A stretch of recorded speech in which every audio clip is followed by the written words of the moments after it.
다윗의 생애 속에서 이제 하얀 곡선을 그리는 그 장면에 대해서 보려고 하는데요. 여러분 그리스 신화 많이 보셨죠? 인문학 공부하고 있는 저희 남편은 정말 열심히 듣고 보고 명화를 보면서 감상하는데 저한테도 들려주고 있거든요. 근데 그리스 신화 보면은 잘 아시죠? 정말 그 제우스, 그리스의 주신인 제우스의 불륜이 없이는 그리스 신화가 이루어질 수 없다 할 만큼 많은 불륜에 대한 거, 바람을 피우는 내용이 참 많이 나와요. 그래서 그 아내 그 헤라한테 그 바람을 피우다가 혼나는 내용들이 나오죠. 지난주에 저희 조에서 나눴는데 너무 인상적이었어요. 우리 처음 나오신 성경을 처음 읽으신 우리 집사님 자매님이 그러는 거예요. 성경이 너무 재밌어요. 예수님 보면은 너무 거룩하고 나랑은 좀 동떨어져 있는데 아니 이런 일이 성경에 있다니 하면서 너무 사실적으로 다가오고 재미있어서 그래서 남편한테도 여보 이거 먼저 읽고 성경 봐봐. 너무 재밌는 내용이 많아. 그 얘기를 했다 그러더라고요. 네, 성경에도 네, 그런 이야기들이 나옵니다. 오늘 말씀이 그런데요.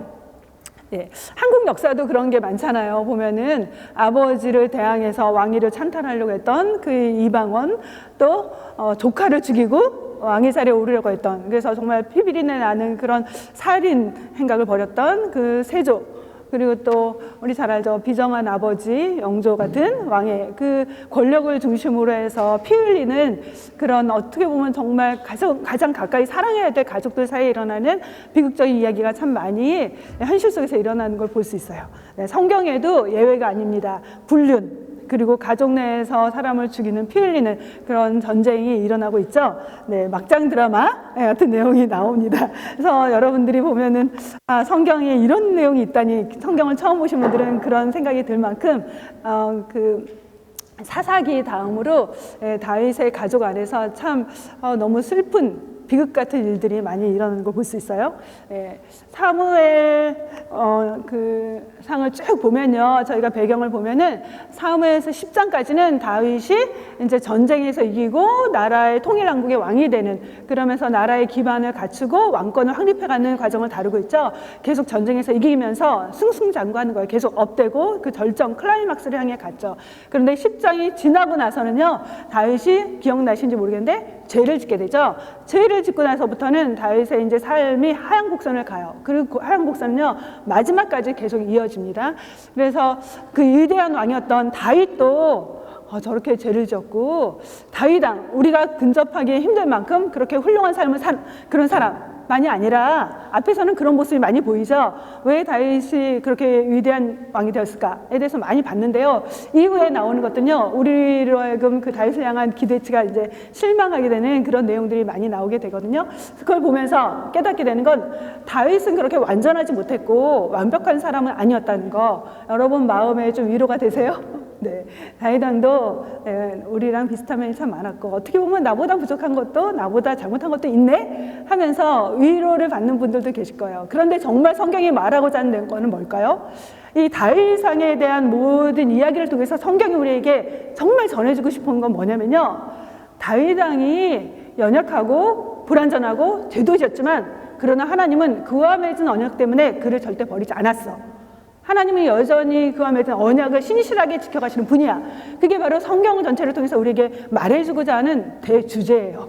하나님은 여전히 그가 하나님을 신실하게 섬긴 그 관계 속에서 맺어진 그 언약의 관계를, 그가 때로는 실패하고 때로는 죄를 짓고 때로는 하나님 보시기에 참 악한 일을 했다 할지라도 그가 돌이키기만 하면 여전히 놓지 않는 그 하나님 것을 성경은 우리에게 보여주고 있는 거죠. 그래서 성경은 언약의 책인 거죠. 여전히 신실하신 하나님, 그 하나님이 바로 나의 하나님이 되신다는 거죠. 우리가 하나님을 잘 믿을 때에도 여전히 나의 하나님이시고, 때로는 내가 죄악 때문에 하나님께 죄를 지면서 좀 방황하고 하나님과 가까이 하지 못하는 그 순간에도 나는 하나님의 향한 손을 놓았을지라도 하나님은 여전히 놓지 않으시는 분이다.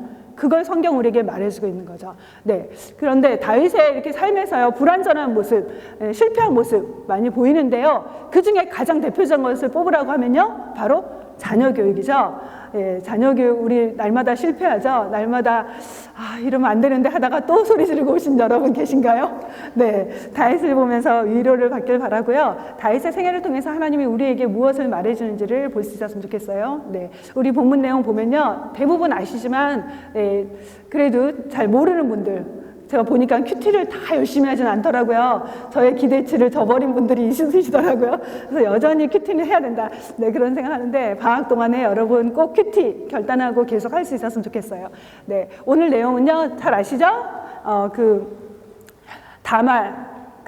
다말은 암논과 형제 온누이 관계인데 엄마가 다른 여동생이에요.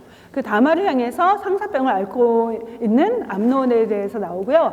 1절과 2절이 사건의 발단이 되고요. 그 다음에 나오는 거는 암논의 친구인 요나답이 주는 조언이 나와요. 그리고 바로 그 조언대로 실행을 하게 되죠. 그러면서 성폭행을 하게 돼요. 다말을. 그리고 나서 이제 다말을 그 이후에는 미워해서 내쫓게 되는 장면이 나오고요. 그 다음에 이제 다말은 처량하게 지내고 그리고 그 일들에 대해서 소식을 듣고 아버지 다윗이 붕괴하는 내용이 나옵니다. 네, 여기서 성경에 보면요, 1절 말씀 먼저 같이 읽죠. 네, 다윗의 아들 압살롬에게는 아직 결혼하지 않은 아름다운 누이가 있는데 이름은 다말이었다. 그런데 다윗의 다른 아들 암논이 그를 사랑하였다. 네, 그러면서 이 본문에 보면요, 사랑했다는 단어가 2번에 걸쳐서 나오거든요. 이 사랑이라는 단어를 왜 성경 저자를 썼을까? 정말 사랑의 감정을 가졌을까? 암논이 가진 다말을 향해 가진 감정은 어떤 것이었을까? 우리가 먼저 생각해 보고 싶은데요. 인간의 기본적인 욕구, 그 욕구 여러분 기억나세요? 욕구 위계설, 메슬로우가 얘기했던 욕구가 있는데요. 그 중에 하나가 뭐냐면 사랑을 받고 사랑을 나누고 싶은 욕구가 있다고 하죠. 3단계에 해당되는데요. 네, 그런 욕구는 아주 정상적이죠. 그래서 이렇게 쭉 욕구를 보면요. 1단계는 기야, 배고픔, 굶주림을 채우고 싶은 생리적인 욕구 있고, 안전의 욕구 있고, 네, 존중받고 싶은 욕구, 기타 등등 있는데, 그런 욕구들 우리가 느끼잖아요. 우리 안에도 있잖아요. 욕구들이 있는데 그런 욕구 자체는 죄가 아니에요. 욕구 자체는 인간으로서 살아가면서 느끼게 되는 정상적이고 건전한 어떤 그런 감정이라고 할 수 있겠죠. 그런데요, 욕구와 다르게 욕망이 있어요. 욕망과 욕구는 좀 다르거든요. 그럼 욕구는 뭘까요? 욕구는 어떤 생명체가 혜택을 누리려고 한다는 점에서는 둘이 다 동일하고 또 공통어로 쓰기도 하지만 조금 더 깊이 들어가면요. 욕구는 무엇인가를 얻거나 하고 싶은 바람. 우리가 뭔가를 하고 싶은 바람이 있죠, 여러분. 어렸을 때 여러분 이런 사람이 되었으면 좋겠다. 그런 바람이 있었죠. 네, 그런 바람이 있고요. 본능적인 필요 속에서 나오는 게 바로 그 욕구라면 욕망은 부족함을 느끼면서 갖고 싶고 누리고자 하는데 단순히 바람에서 끝나는 것이 아니라 탐하는 마음까지 나아가는 거예요. 탐하는 거. 네, 성경에서 10번째 계명이 뭐냐면 탐하지 말라죠. 그래서 욕망은 욕구에서 한 단계 더 나아가는데 문제는 욕망이 잘못 사용되면 자기를 파괴시킬 뿐만 아니라 다른 사람을 파괴시키게 돼요. 그래서 성경에 보면 물질적인 욕망을 쫓아갔던 사람, 발람 선지자가 있는데요. 그가 하나님이 원하지 않는 자리에 가서 하나님이 원하지 않는 축복을 하게 된, 하나님이 원하지 않는 말을 하려고 해요. 그 이유가 뭐였냐면은 바로 물질을 보상해 준다는 얘기를 듣고 가지 말아야 될 것을 가는 걸 볼 수 있거든요. 그래서 발람은 거짓 선지자의 대명사예요. 물질적인 욕망을 그도 가졌기 때문에 그가 하나님께 제대로 쓰임받지 못하게 되는 거죠. 네. 그래서 여기서 보면은 암논이 다말을 향해 가진 마음은 무엇일까? 우리가 정리를 해보면요. 성적인 충동에 의한 욕망이었다는 걸 볼 수 있어요. 1절, 2절에 쓰인 단어요. 번역할 때 왜 사랑이라는 단어를 썼을까? 그 당시에 이 개념을 설명하기에 한국어가 적절한 단어를 못 찾았던 거죠. 그렇지만 분명한 건요, 이 사랑이란 단어는요, 원어로 보면 성적인 충동이 마음에 일어났다는 걸 볼 수 있어요. 그래서 암논은 다말의 외모가 굉장히 예뻤거든요. 성경에서 머리부터 발끝까지 잘생긴 사람 하면 누가 나오냐면요, 압살롬이죠. 네, 맞습니다. 머리부터 발끝까지 잘생긴 사람, 너무나 탁월한 외모를 가진 사람, 그 압살롬의 누이가 바로 다말이에요. 그러니까 그 유전자가 아주 탁월한 그 외모를 가진 거죠. 누나, 동생, 오빠 다. 그래서 그 다말도 너무나 탁월한 외모를 가졌어요. 그런 외모를 보면서 압살롬은 어떤 생각을 하냐면은 성적인 충동이 일어나서 성적인 욕망의 대상으로 다말을 보게 된 거죠. 네, 그래서 다말을 향한 압살롬의 마음은 암논의 마음은 사랑이 아니라 성적인 그런 충동이었다는 거. 네, 그러면서 그가 그 다마를 향해서 성폭행을 하게 되죠. 네, 이 압살롬이 한 건 참 사랑이 아니었던 걸 분명하게 알려주는 게 두 부분에 나와요. 14절에 나오는데요. 예, 암논은 다말이 애원하는 소리를 들으려고 하지도 않았고 오히려 더 센 힘으로 그를 눕혀서 억지로 욕을 보였다. 그러니까 성폭행했다는 건데요. 여기에서 드러나는 거 분명한 건요. 진정한 사랑은 자주 얘기했죠. 세 가지 요소가 있어야 돼요. 뭐죠? 네. 패션, 그 어떤 사람을 보면 호감이 가고 그 사람을 좋아하는 마음, 패션 있고요. 그 다음에 친밀함, 계속해서 부부가 같이 대화 나누는 이유는요, 친밀함을 계속해서 발전시켜 나가는 거죠. 그 다음에 가장 중요한 진정한 사랑, 성숙한 사랑의 특징 뭐죠? 헌신이에요. 커미먼트. 근데 이 관계를 볼 때 암논은 다말을 향해서 친밀한 관계가 없었고요. 그런 관계가 형성되지 못했고, 그 다음에 헌신이나 희생이 없었죠. 진정한 사랑, 고차원적인 사랑의 특징은 희생과 헌신이잖아요. 근데 전혀 없었어요. 오히려 자기 욕망을 충족하려고 강제로, 비인격적으로, 그러면서 폭력적으로 행동하는 걸 볼 수 있죠. 네. 만약에 암논이 진심으로 다말을 사랑했다면 어떻게 행동했을까요? 네, 분명한 건요, 절대로 성폭행하지 않았겠죠. 그리고 더 나아가서 그렇게 나쁜 행위를 한 다음에 보여준 행동 뭐죠? 정말 파렴치한, 제가 여기서는 사람이라는 말을 쓰기가 너무 그렇고 너무 분노가 일어나서 파렴치한 논이죠. 너무 그렇게 작자라는 말을 썼습니다. 제가 쓰고 싶습니다. 정말 그런 악한 일을 한 다음에 오히려 다말을 향해서 냉대하면서 그렇게 그 매몰차게 내쫓는 걸 볼 수 있죠. 성경에 보면요, 적어도 인간이라면 자기가 한 행동에 대해서 책임을 지는 게 맞잖아요. 이방인일지라도 그런 행동을 보이거든요. 야곱의 딸이 가나안에서 밖에 나갔다가 추장한테 성폭행을 당하는데 그때 추장은 하나님을 모르는 사람이었어요. 그런데 어떻게 하죠? 자기가 잘못했다고 막 하면서 마음을 위로하고 어루만지면서 아내로 삼으려고 하거든요. 적어도 인간이라면 그런 행동을 해야 되는데 암논은 그만큼의 사람도 되지 못한 거였어요. 그러니까 성욕의 노예였고 정욕을 따라간 정욕의 하수인이었던 거죠. 그런 모습 볼 수 있는데요. 그래서 결국은 이제 암논은 결국은 죽음을 맞게 되죠. 네. 이 암논이 행한 그 악은 단순히 성범죄뿐만 아니라 율법을 어긴 죄인 것을 우리가 성경을 통해서 볼 수 있는데요. 원래 근친상간, 가족끼리 결혼하거나 성적인 관계를 맺는 것은 성경에서 구약시대, 족장시대에는요, 가능했었던 걸 볼 수 있어요. 네. 그래서 아브라함이 누구랑 결혼했죠? 네, 사촌 동생하고 결혼했어요. 족장시대까지는 그것이 가능했죠. 근데 모세를 통해서 율법을 받은 다음부터는 하나님께서 금하셨죠. 네, 그래서 그 레위기에 보면요, 같이 읽을까요? 내 아버지의 아내가 내 아버지에게 낳은 딸은 내 누이니 너는 그의 하체를 범하지 말지니라. 보면요, 저는 가끔 성경이 너무나 정확하구나. 내 아버지의 아내, 그러지 말고 내 어머니가 낳은 딸은 너의 누이니 너는 그의 하체를 범하지 말지니라. 그러면 되잖아요. 그럼 여동생하고 성관계를 맺지 말라는 건데 여기서 왜 내 아버지의 아내라고 했냐면은 당시에는 일부 다처가 있었잖아요, 문화적으로. 그래서 엄마는 같은데 아빠는 같은데 엄마가 다른 경우가 있었던 거죠. 그러면은 진짜 내 동생이라는 생각을 많이 못 가진 거예요. 그래서 그런 경우 근친상간하는 일들이 이방인들 가운데 있었거든요. 그래서 말하는 거예요. 네 엄마가 달라도 내 동생이니까 절대로 범하지 마, 이렇게 말을 하는 거죠. 그래서 성경은 그 배가 다른, 그 엄마가 다른 이복 여동생과의 결혼을 금하는 걸 볼 수 있습니다. 그래서 여러분, 자주 제가 얘기를 했는데요, 죄가 무엇일까? 죄란요, 어거스틴이 얘기했던 거, 무질서한 사랑. 사랑하지 말아야 될 대상을 사랑하는 게 죄라는 거예요. 우리 한국에서 제가 내로남불, 이게 무슨 뜻인지 궁금해가지고 어떤 나이 많은 선교사님 물어봐가지고 제가 막 상상해서 말했는데 그 뜻이 아니었어요. 근데 뜻이 뭐냐면, 내가 하면 로맨스고 남이 하면 불륜. 그렇게 하면서 내가 사랑하지 말아야 될 사람과 사랑의 관계를 나누는 거를 굉장히 미화시키는 걸 볼 수 있죠. 네, 그러면서 뭐 여러분들한테 제가 들은 거예요. 오피스 안에, 오피스에서 아내 같은 사람을 두고 정신적으로 교류하고 친밀함을 누리는 사람을 두는 거를 너무나 당연시하는 그런 한국 문화가 되어버렸죠. 네. 근데 분명히 기억하세요. 아무리 미화시켜도, 아무리 로맨스고 근사한 감정 같아도 죄는 죄라는 거.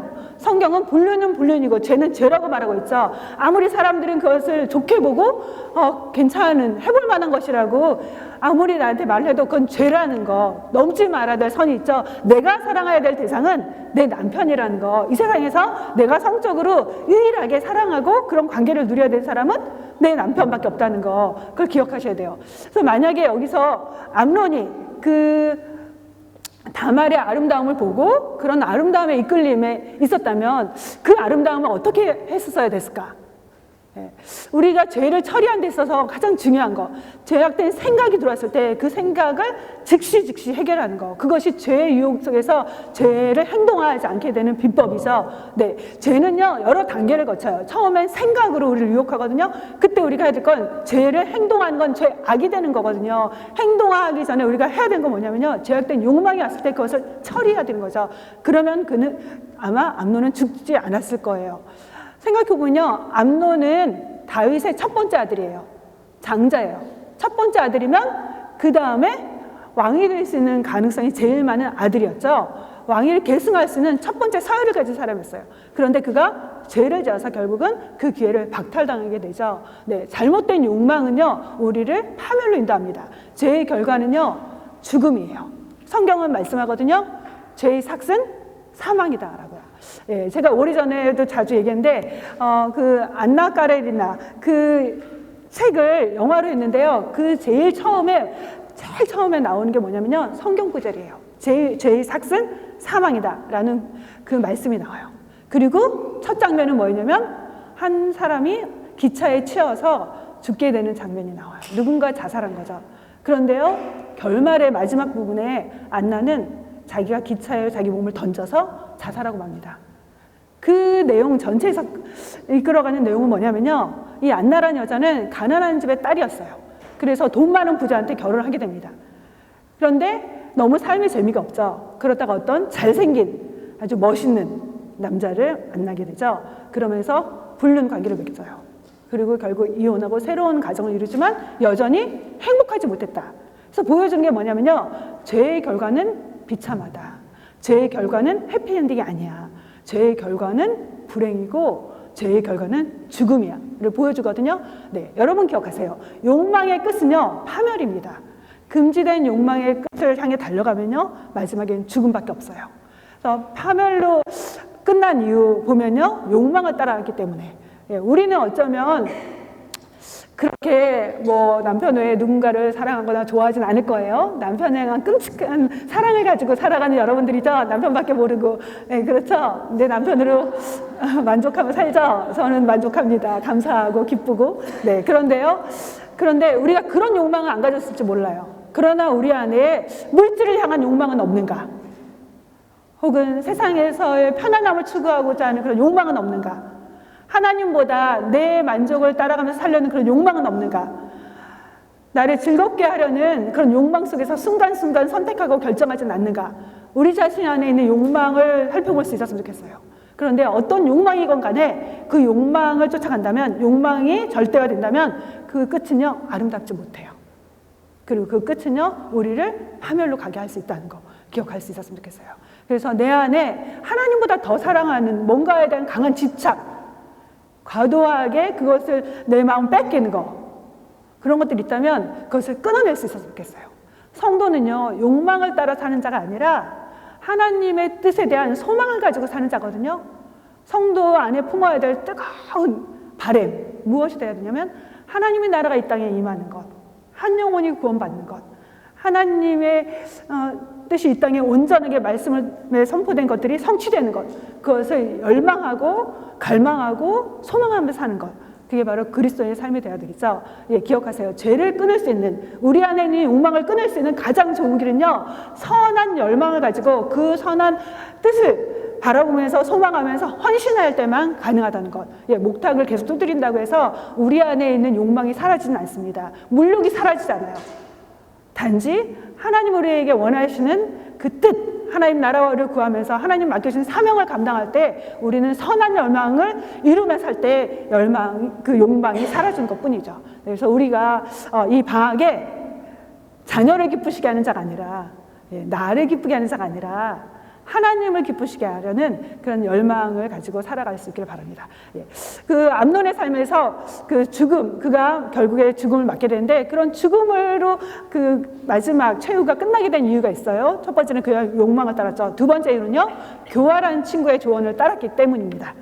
이 부분은요, 이 성경 이 내용에서 핵심되는 건 아니지만 잠깐 하고 넘어갈게요. 3절 읽겠습니다. 암논에게는 요나답이라는 친구가 있었는데 그는 다윗의 형 시므야의 아들이다.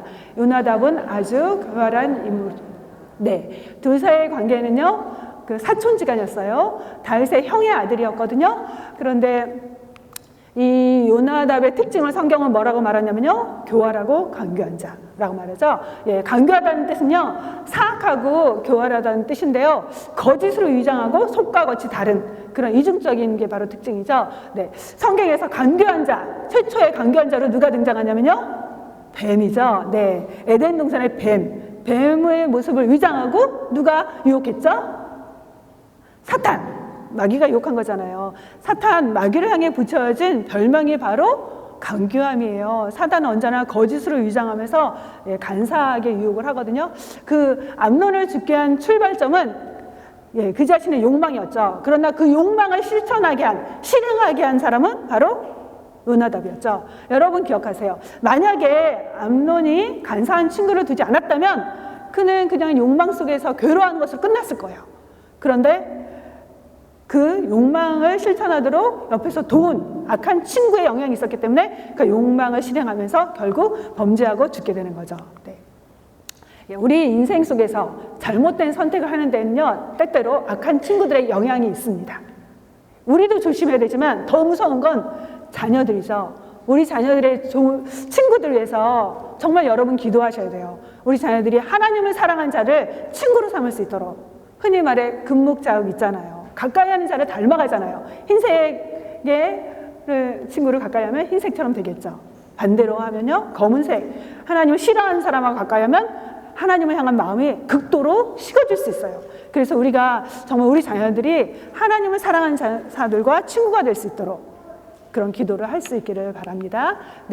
르호보암 같은 경우도요, 나라가 분열되는데 그 이유거든요. 결정적으로 그 일을 하는데 그 이유는 어리석은 친구들의 조언을 들었기 때문인 걸 성경이 말해주고 있어요. 우리도 우리 곁에 정말 하나님을 사랑하는 자를 가까이 하면서 하나님 말씀으로 조언해 줄 수 있는 사람들을 친구로 삼는 우리가 되길 바라고요. 우리 자녀들도 그렇게 되기를 바랍니다. 시간상 빨리 들어갈게요. 그 다음에 가장 중요한 내용은요, 오늘 아버지 다윗의 역할을 우리가 이 본문에서 가장 중요하게 다루고 있거든요. 그 부분을 몇 분에 끝나야 되죠? 알려주세요. 하는 데까지만 할게요. 몇 분, 얼마 더 남았어요? 10분? 10분, 오케이. 암논이 이제 욕망을 가졌는데 그 욕망을 부추기고 실행하게 한 친구, 나쁜 친구, 그리고 암논의 욕망을 실현한 데서 이용된 아버지. 그 부분을 우리가 오늘 중점적으로 살펴보도록 하겠습니다. 6절 말씀, 7절 말씀 같이 읽겠습니다. 암논이 침상에 누워서 병든 채 하고 있으니 과연 다윗 왕이 그를 문병하러 왔다. 그때 암논이 왕에게 요청하였다. 너희 다말을 보내주십시오. 다윗은 다말의 집으로 사람을 보내어서 지시하였다. 어서 내 오라버니 암논의 집으로 가서 그에게 먹을 것을 좀 만들어 주어라. 당시에는요, 공주들은 머물러야 될 처소가 있었어요. 함부로 이동하지 않았고 함부로 다닐 수가 없었거든요. 그런데 암논이 그 다말을 연모했지만 가까이 할 수 없었던 이유가 바로 그거였죠. 그런데 바로 그 암논에게 다말로 하여금 가게 했던 사람이 누구였냐면 다윗이었죠. 여러분 너무 슬프기도 하고 너무 섬찟하기도 하죠. 아버지를 이용해서 자기 욕망을 충족하는 그 아들이 있다는 것도 너무 슬프고, 또 아들의 그 흉측한 계략에 속임을 당해서 그렇게 악한 일에 그 연루된 그 아버지 다윗, 그 얘기를 듣고 나면 다윗의 마음이 얼마나 무너졌을까요? 그래서 그 다윗은 앞서 암논이 그렇게 잘못을 범하는 데 있어서 필요한 요건을 만들어줘요. 그래서 다윗의 지시가 있었기 때문에 다말은 암논에게 갈 수 있었죠. 그러니까 다윗은 암논이 했던 그 아버지 다말을 보내주십시오 했을 때 어떠했을까요? 그 반응을 좀 더 신중하게 해야 됐죠. 근데 다윗은 그러지 못했죠. 그러면 왜 다윗이 그러지 못했을까? 왜 다윗은 암논의 속임수를 조금 더 눈치채지 못했을까요? 예, 암논의 다윗은 육체적인 그 상태만을 봤지 암논의 영적인 상태에는 무관심했던 거죠. 예, 범죄한 후 다윗이 죄를 지은 다음에 밧세바를 범하고 죄를 지은 다음부터 다윗은 영적으로 급격히 영적으로 둔감해져 버렸죠. 영적으로 깨어있지를 못했어요. 그 아들의 영적인 상태를 간파할 만큼 영적으로 깨어있지 못했기 때문에 그가 바로 그 암논의 요구를 아무런 지체 없이 그렇게 이루어지는 걸 볼 수 있죠. 우리 생각해 보세요. 다윗은 어떠했어요? 보통 이전의 다윗은 10장까지의 다윗은 전쟁할 때마다 뭘 하죠? 하나님께 물어봤잖아요. 뻔히 나가서 싸워서 이길 수 있는 그런 병력이 있고 그 다음에 그런 경험이 많았지만 다윗은 승리할 수 있었음에도 불구하고 항상 물었죠. 하나님 어떻게 하리까? 제가 싸울까요 말까요? 어떻게 싸울까요? 계속 물어봤죠.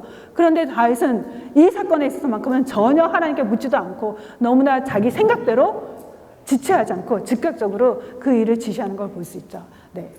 또 다윗의 잘못 두 번째는 뭐냐면요. 다윗은 21절 말씀을 같이 읽죠.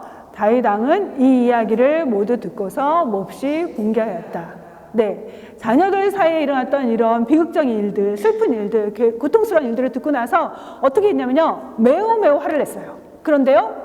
화를 낸 것으로 끝나버렸죠. 네, 당연히 다윗은 이때 암논에 대해서 처벌을 했어서만 했어요. 당연히 그가 지은 죄에 대해서 매를 들고 응징을 했었어야 되는데 다윗은 어떠한 처벌을 하지 않았죠. 여러분 다윗의 그 위대함이 어디서 나올까요? 다윗의 위대한 영성은 어디서 나올까?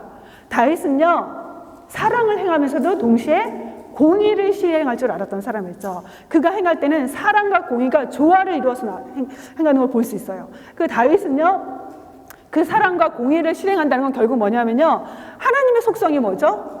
하나님은 사랑과 공의가 완벽하게 조화를 이루신 분, 사랑을 하면서도 공의를 행하시고 공의를 행하시면서 사랑하시는 분이잖아요. 그 하나님의 속성을 닮았기 때문에 하나님의 마음과 닮은 꼴의 사람이었거든요. 그 일을 실행했어요. 그래서 그가 억울한 일을 당한 사람들을 돌봐주고 환난당한 사람들을 그가 끌어안으면서 그들과 함께 공동체를 이루면서 공의를 실행했고 동시에 사랑을 실행한 걸 볼 수 있거든요. 그 사회가 불의하다는 건 뭐냐면요. 지도자가 불의하고 공의를 굽게 한다는 거예요. 그래서 억울한 일을 당한 사람들이 많아지는 게 특징이잖아요. 그래서 옛날에도 소설들 보면은 양산박의 사람들이 억울한 일, 탐관오리가 나라를 다스리거나 그럴 때 억울한 일 당한 사람들이 다 모여들잖아요. 공의를 행하는 사람한테로, 그 억울함을 풀어줄 수 있는 사람한테로. 마찬가지로 다윗에게 그런 사람들이 몰려들었을 때 다윗은 그 억울한 자들의 원한에 대해서 품어주고 그것에 대해서 끌어안을 수 있는 사랑과 공의를 행할 수 있는 영성을 가졌던 거죠. 그런데 다윗이 죄를 짓게 되자마자 그가 그 공의를 잃어버리게 돼요. 그래서 그 마땅히 처벌해야 될 암논한테 관대하고 그리고 끌어안고 그 아픔을 함께 나눠야 될 다말에 대해서는 무관심한 그런 비정한 아버지의 모습을 보여준 걸 볼 수 있죠. 예, 그렇다면 왜 공의를 잃어버렸을까? 네, 권력의 맛, 아마도 권력의 맛에 빠져서 취해서 혹은 편안함과 안락한 삶을 영위하면서 영적으로 둔감해져 버렸을 거라고 볼 수 있죠. 또 그렇기 때문에 우리 삶에서는요 날마다 편안한 삶 속에서 하나님 앞에 바로 살려는 결단이 날마다 필요해요. 하나님 앞에서 정말 이 편안함이 나로 하여금 영적으로 둔감해지지 않도록 날마다 씨름하는 것이 참 필요하죠. 그럼 말씀을 보면서 내가 지금 둔감해졌구나 하면서 말씀을 통한 찔림을 받아야 돼요. 그리고 우리는 언제든지 넘어질 수 있는 존재임을 늘 생각해야 돼요. 동시에 다윗이 공의를 잃어버린 그 이유는요. 네, 1번 같이 읽겠습니다. 자신의 죄를 답습하는 아들을 보면서 자신의 죄가 떠올라서 그 양심의 가책 때문에 아마 덮고 지나갔을 거예요. 근데 여러분도 생각해 보세요. 내가 잘못한 거 애들이 똑같이 행하면요. 내가 막 너 이러면 안 돼! 막 그럴 수가 없죠. 네, 나도 모르게 위축이 되게 되죠. 그래서 아마 그랬을 거고요. 두 번째는요, 아마도 자식에 대한 지나친 사랑 때문에 그런 올바른 분별력과 판단을 잃어버렸을 거라고 볼 수 있죠. 네. 잊지 마세요. 무조건 용납하는 게 그게 진정한 사랑은 아니라는 거. 사랑하기 때문에 징계의 매를 들어야 된다는 거. 네. 사랑하기 때문에 잘못에 대해서 정확하게 일러주고 잘못의 대가를 때로는 경험하게 해야 된다는 거. 네. 성경은 사랑을 어떻게 말하고 있냐면요. 고린도전서에 나오는 사랑은요, 악을 용납하지 않는다 그랬어요. 그리고 사랑은요, 불의를 기뻐하지 않고, 불의한 것을 좋아하지 않고, 그리고 진리와 함께 기뻐하는 것이라고 말했거든요. 그래서 여러분, 우리가 자녀를 양육할 때 있어서 이런 공의와 사랑을 온전하게 실행하는 그런 부모가 될 수 있었으면 좋겠어요. 네. 본문 오늘 말씀에 가장 그 핵심 한 가지만 더 하고 끝낼게요. 오늘 이 전체 사건은 사실은요, 어떤 상황 속에서 이루어진 사건이냐면요, 이 사건이 하나로 끝나지 않고 계속해서 암논이 죄를 짓고 암논의 죄에 대해서 다윗이 처벌하지 않자, 그 다윗이 정확하게 징계하지 않자 누가 처벌을 하냐면, 보복을 하냐면 압살롬이 이제 형을 죽이는 살해를 하게 되죠. 그럼 그걸로 끝나지 않아요. 압살롬은 그 위에는 아버지를 대항해서 그 모반을 일으키고, 그리고 아버지의 후궁을 범하, 성범죄 또 하면서 그런 갈등이 계속해서 일어나거든요. 그래서 이 사건을 통해서 우리가 봐야 될 거냐, 이거는 발단이에요. 그 다음 사건과 그 전 사건이 연결되게 하는 발단에 속하는데요. 자녀 교육에 대해서 다윗이 실패했다고 아까 얘기를 했죠. 그렇다면 자녀 교육의 직접적인 실패한 원인은 자녀에 대해 잘못에 대해서 직접적으로 처벌하지 않은 거라고 한다면, 보다 근본적인 원인이 지금 이 부분에서 나오거든요. 자녀 교육에 실패했던 결정적인 요인은 무엇이었을까?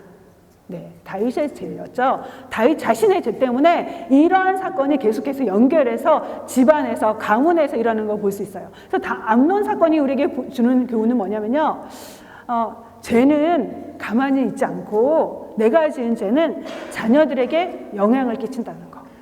아버지의 죄가 자녀들에게 어떤 모습으로든 좋지 않은 영향을 끼친다는 거. 그걸 우리에게 성경이 보여주는 거예요. 다윗에 대한 재난과 재앙이 하나님에서 선포되는 걸 볼 수 있거든요. 예. 다윗의 죄가, 아버지의 죄가 어떻게 자녀들에게로 갔냐면요, 마음은 너무 빠르고 많이 바쁘고 할 내용 많고 말이 너무너무 막 저도 꼬이네요.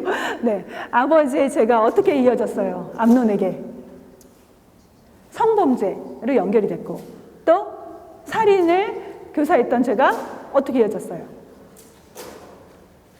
여러분들 집중이 안 되시나 보다. 네, 어떻게 이어졌냐면요, 예, 압살롬의 그런 살인 사건으로 이어지는 걸 볼 수 있잖아요. 그래서 부모의 죄가 영향을 끼치는데요, 그걸 보여주는 사건이 성경에 나오죠. 아브라함이 아내라고 하지 않고 거짓말하잖아요. 그 죄를 이삭도 동일하게 반복하는 걸 볼 수 있죠. 네, 자녀는 우리의 하는 말을 따라서 사는 게 아니라 우리가 보여주는 삶을 따라서 살아가자. 우리의 삶을 모방하면서 그 삶을 반복하는 걸 볼 수 있어요. 그래서 자녀는 우리의 거울이죠. 또 자녀들은 부모의 발자취를 따라 걷는다고 하죠. 네, 자녀들은 다른 사람은 모르는 부모의 가장 숨기고 싶은 뒷모습을 보고 그 뒷모습을 따라 걷는 존재가 바로 자녀라고 하죠. 네, 그래서 어떤 분이 그렇게 했다 그래요. 늘 자기도 모르게 교회 갔다 오면, 아, 목사님 왜 저러시지? 그리고 교회가 왜 저래? 저 사람은 왜 저래? 그런 얘기를 했다 그래요. 근데 어느 날 너무 놀랬대요. 자기 아들이 교회를 비난하는 얘기를 듣고, 예, 여러분이 했던 말을 어느 순간 여러분의 아이들이 할 수 있어요. 그래서 그게 두려운 거죠. 네, 자녀들은 우리의 거울입니다. 네. 그래서 암논 사건이 주는 것, 부모의 영향력이 바로 좋은 것만 영향을 끼치는 것이 아니라 숨기고 싶고, 그리고 정말로 전해주지 원치 않는 그런 모습도 자녀들이 뒤따라할 수 있다는 거. 그래서 특별히 정말 이건 안 했으면 좋겠다는 그런 죄, 또 자녀들이 반복해서 영향을 받아 행할 수 있다는 걸 기억하면서 우리가 죄를 정말 두려운 마음으로 끊어낸다는 거, 그걸 첫 번째 말하고 있고요. 두 번째 사건은요, 네, 죄가 용서받았다고 해서 죄로 인한 결과에서 우리가 자유롭지 못하다는 거, 예, 이걸 여러분이 반드시 기억했으면 좋겠어요.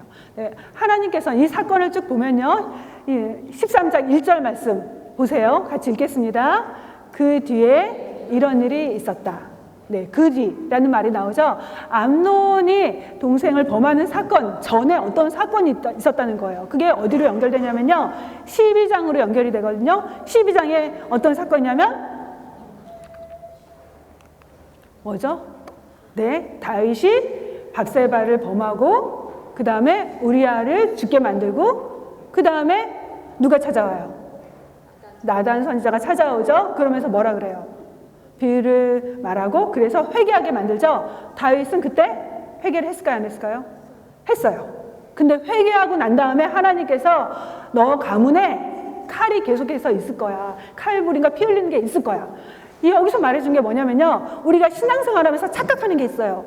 용서받으면 죄에 대한 결과까지도 없어질까라는 그런 생각을 해요.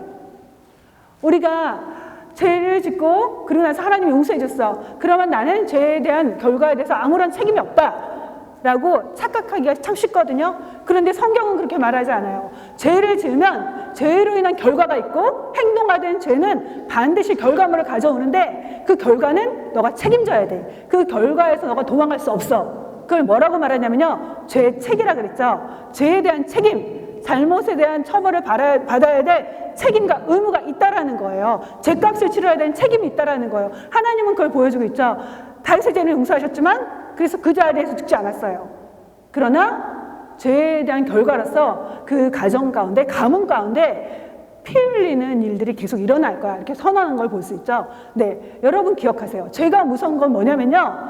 죄는요 행동화되면 결과가 있고요. 그 결과에서 우리가 도망갈 수 없어요. 면제될 수 없다라는 거예요. 여러분 생각해 보세요. 여러분의 남편이 바람 피웠다고 생각해 보세요. 이런 일은 절대 없어야 되지만 리얼하게. 그런데 여러분이 결국은 애들도 있으니까 용서했어요. 용서했다고 끝일까요? 여러분 마음에 남은 상처가 죄의 결과로 남는 거예요. 평생 그 고통을 끌어안고 난 살아야 되고 그런 가정을 이루어야 되는 거예요. 그게 바로 죄의 결과죠. 네. 우리가 죄를 생각할 때 두려운 마음으로 바라봐야 될 건 뭐냐면요. 그 죄의 결과물이 남기 때문이죠. 여기에서도 죄의 결과로 누가 고통당하죠? 가장 고통당한 사람이 누구예요? 다말이잖아요. 다말은 그 고통 속에서 여기에 나오면요. 처량하게 지냈다 그랬는데 이 말은요. 폐인처럼 살았다는 거예요. 폐인처럼. 네. 만약에 다윗이 그 즉시 제대로 처벌하고 이 모든 문제를 정말 다말의 아픔을 해결해 줬다면 다말이 폐인처럼 살지 않았겠죠. 그런데 그 아버지가 제 역할을 하지 못해서 그 비극이 증폭되는 걸 볼 수 있거든요. 네, 우리가 신앙생활하면서 놓치지 말아야 될 게 있어요. 하나님은 우리 죄를 용서하시지만 우리가 행동화된 죄에 대해서는 결과를 책임져야 된다는 거. 그리고 때로는 행동화된 죄 때문에 피해자가 생길 수 있다는 거. 그래서 그 피해자에 대해서는 우리가 하나님께 용서를 빌 뿐만이 아니라 가서 용서를 빌어야 된다는 것. 하나님과의 관계가 바르다는 건 뭐냐면요. 종교생활만 열심히 하는 게 아니에요. 예배만 다 드리고 끝나는 게 아니에요. 하나님과 바른 관계를 가졌다면 그 하나님을 향한 사랑으로 이웃을 사랑하는 것. 나로 인해서 상처받은 사람을 찾아가서 내가 잘못한 것을 용서를 빌면서 관계를 회복하는 것까지가 바른 신앙생활이라는 것. 그래서 성경에서 이렇게 말씀하고 있죠. 마태복음 5장 23절 24절입니다. 마지막인데요. 같이 읽겠습니다. 그러므로 예물을 제단에 드리려다가 거기서 내 형제에게 원망 들을 만한 일이 있는 것이 생각나거든 예물을 제단 앞에 두고 먼저 가서 형제와 화목하고 그 후에 와서 예물을 드리라. 네. 다른 사람과 뭔가 맺혀진 문제가 있다면, 내가 다른 사람들에게 잘못한 것이 있다면 그 사람과의 관계를 회복하고 용서를 구하고 용서를 받고 또 내가 용서해야 될 것이 있으면 용서하고 나서 하나님께 예배드리면서 종교적인 의무를 이행하라 라고 말하는 거죠. 참된 믿음, 참된 영성은요 하나님과의 관계로만 끝나는 것이 아니라 이웃과의 관계에서도 회복이 되고 이웃과의 관계에서도 하나님 원하시는 뜻을 이루며 살아가는 것이다 라고 우리 본문을 통해서 우리가 볼 수 있습니다. 우리 같이 기도하면서 끝내길 바라는데요.